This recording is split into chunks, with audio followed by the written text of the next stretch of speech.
Sonny Perdue is kind of everything is happening tomorrow, it seems. Sonny Perdue is getting finally a hearing on Thursday, tomorrow. And so the Senate Ag Committee will take up his confirmation, and I don't anticipate any issues there, but definitely from our standpoint, very positive. We have been very supportive of Mr. Perdue's nomination to be Secretary of Agriculture. President Nelson had the opportunity to meet with him a few weeks ago in Washington, and really was very impressed by him, and you know, really I think overall a very good advocate that we need in place at USDA quickly, because I think you can go back to the President's budget that was released or last week, and a lot of concerns I know from a lot of folks as to some of the cuts that went in there. USDA was, I think, 3rd or 4th on the list in terms of receiving the most cuts. Not really a lot of agricultural program cuts per se, but I know definitely it's always good to have that secretary there to be an advocate for his department and advocate for some of the things that they do, and the sooner we can get Mr. Perdue in place, the better. The last thing I wanted to do is provide a quick update on a couple of items that we've, you know, one of them has been a little more front and center than the other. One of them is a little bit of a blast from the past, but just a quick update. If you all remember back a few years ago with the issue with Beef Products Incorporated having to shut down some plants because of an ABC News story on quote-unquote pink slime. If you remember that whole thing and the issue with lean finely textured beef, a little update on that front.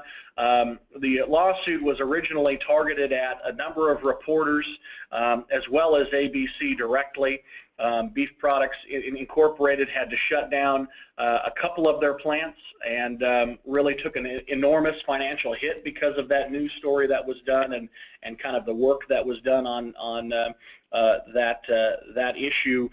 From our standpoint, we were very supportive of Beef Products Incorporated, or BPI, and we definitely had a lot of, you know, work that we did on this issue, trying to educate the public and talk to a lot of folks about the unnecessary concern that this news story, news report started. And so we will see what happens. This is a $1.9 billion lawsuit, and so it's no small thing. And so we'll keep you all posted on this one as that lawsuit goes to trial here in June.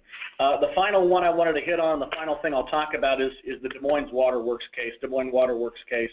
A judge tossed this case out, and if you look at long-term or big issues that would impact agriculture, this lawsuit definitely would have done that. For those of you who don't know, basically what this was is the Des Moines Waterworks, basically the public water system for Des Moines, was trying to sue 3 drainage districts in northern Iowa, basically saying that farmers were responsible for the nitrate issues that Des Moines was having. And so the precedent there, if you were to have someone who is able to sue upstream and basically blame farmers and make farmers individually or personally liable for nitrate issues, would have caused an unbelievably dangerous precedent, created and established a dangerous precedent. And so we definitely paid attention to this case very carefully. A few weeks ago, or a month or so ago, a judge ruled that they could not collect damages, and then this particular piece now, with the judge tossing the whole case out, really a win for agriculture, very much so on this.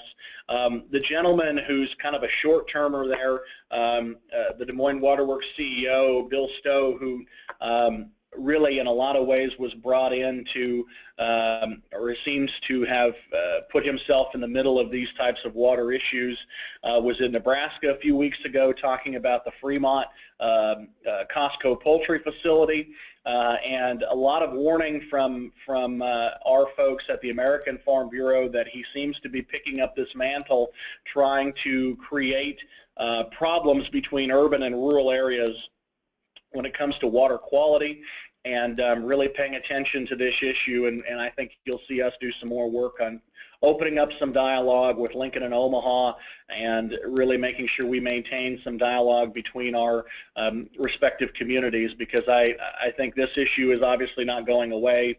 and we need to make sure that we're continuing to maintain dialogue and keep conversations open to make sure there's not a problem there on that front. So, but a good win for us in the judge kicking this case out, and I know definitely you know, this speaks volumes to what hopefully gives some people pause, some folks in the extreme environmental community some pause before they start dropping lawsuits like this in the future. So that's it from me on a federal perspective. I'll turn it over to Ansley and Bruce now